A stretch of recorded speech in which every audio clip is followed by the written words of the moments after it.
Mga kakaibang nilalang na nakuna ng kamera na ikinagulat ng buong mundo. Ano-ano kaya mga nilalang na ito at bakit ito nakakagulat?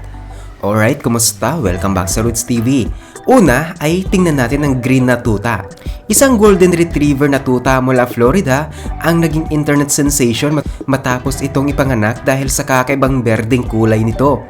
Habang ang ibang mga tuta ay may typical na gintong balahibo, ang tuta na ito ay mukhang kakaiba.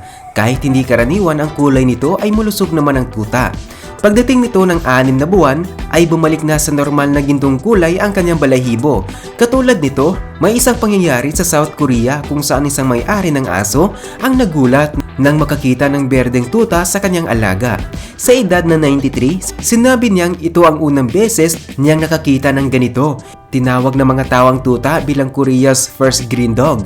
Ang ganitong kulay ay dulot ng isang berdeng pigment na maaaring magmansya sa mga tuta habang nasa sinapupunan ng kanilang ina. At narito rin ang pinakamahabang pusa. Noong Agosto 2010, isang pusa na nagngangalang Stuart Gilligan ang sumikat matapos maging pinakamahabang pusa sa mundo na may sukat na 48.5 inches. Nagulat ang lahat sa Nevada Humane Society sa laki ng pusa. Isipin mo, isang pusa na ganun kahaba.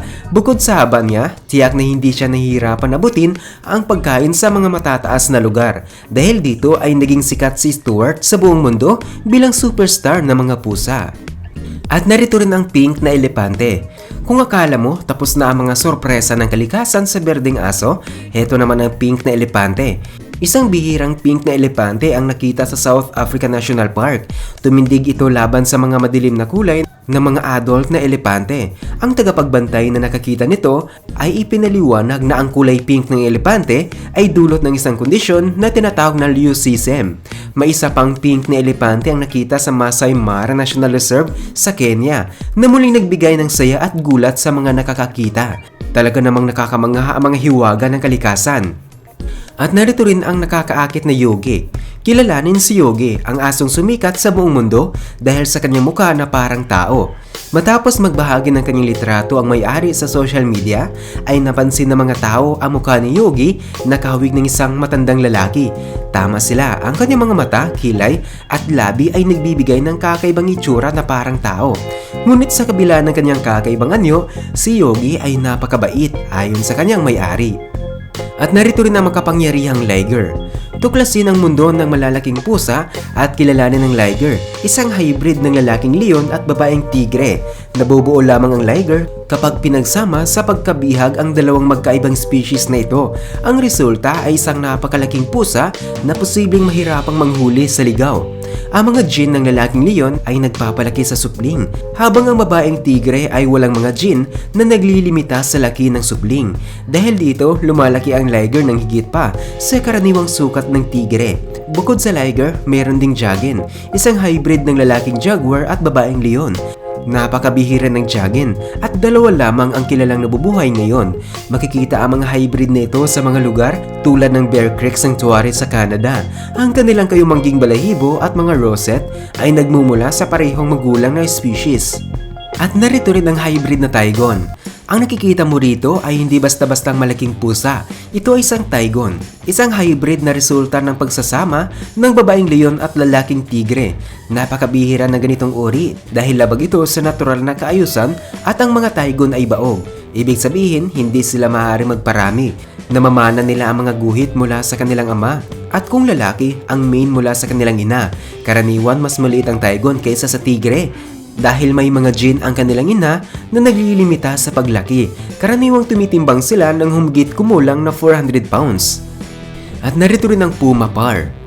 Nais mo bang malaman kung ano ang mangyayari kapag nagsama ang puma at leopardo? Yan ang Puma Par. Unang nalika ang hybrid na ito noong huling bahagi ng 1890s ng isang German na mangangalakal sa kanyang animal park sa Hamburg.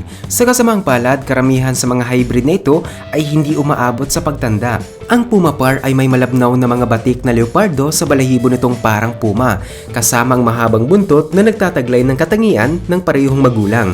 Gayunpaman, ito ay mas mababa ang tangkad kaysa sa alinman sa magulang, kaya't may kakaibang anyo ito na kahawig ng pusa. Matagal nang interesado ang mga mananaliksik sa hybrid na ito, lalo na't hindi malapit na magkaugnay ang puma at leopardo. At narito rin ang misteryosong lumilipad na nilalang. Sa Brazil, isang grupo na magkakaibigan ang naglakbay sa gubat para sa isang pakikipagsapalaran. Hindi nila inaasahan na makakita ng isang bagay na talagang nakakamangha. Nakakita sila ng kakaibang nilalang na parang ibon sa unang tingin. Ngunit nang mapagmasdan nila ito na mas mabuti, napansin nilang iba ito. Wala itong mukhang makikilala at ang katawan nito ay kahawig ng isang ibon. Mukhang natatakot ito sa presensya nila. Pinanood nila ito ng matagal. Ngunit dahil hindi nila matukoy kung ano ito, ay nagpasya silang umalis. Marahil ito ay isang ibon mula sa ibang dimensyon. At narito rin ang kakaibang nilalang ng karagatan. Isang lalaki ang nakaranas ng nakakakilabot habang nasa kanyang bangka. Nakakita siya ng kakaibang nilalang na hugis bituin na may maraming gumagalaw na galamay na nakahiga sa sahig ng kanyang bangka. Bago ka mapag-isip na ito ay isang alien tulad ng iniisip ng marami sa online, ay linawin natin. Ang kakaibang bituin na ito ay isang basket star, ngunit hindi ito karaniwang starfish. Ang kababalaghang ito mula sa kailaliman ng dagat ay karaniwang naninirahan sa lalim na 2,000 feet sa ilalim ng karagatan. Ang makasalubong ito ng malapitan ay napakabihirang pagkakataon. At narito rin ang bihirang albino na panda. Naisip mo na ba kung ano ang itsura ng isang panda na walang itim na marka? Isang kamakailang video mula sa China ang nagpakita ng unang naitalang albino na panda sa buong mundo na nagdulot ng pagkabigla sa mga mananaliksik. Ang kakaibang itsura nito na wala ang karaniwang mga marka ay talagang pambihira. Nag-aalala ang mga siyentipiko na ang kakaibang kulay nito ay maaaring magdulot ng panganib mula sa mga mandaragit dahil mahirapan itong magtago. Wala pang karagdagang sightings ng panda na ito, ngunit patuloy ang pagsisikap ng mga mananaliksik na makita ito para mas mapag-aralan pa ng mabuti. At narito rin ang nakakamanghang zebroids. Pagdating sa mga hybrid na hayop, ang zebroids ay isang grupo na talagang nakakamangha. Tumutukoy ito sa anumang hayop na may lahi ng zebra. Halimbawa, ang zorse ay isang kombinasyon ng kabayo at zebra. Samantalang ang zonkey ay pinaghalong zebra at donkey.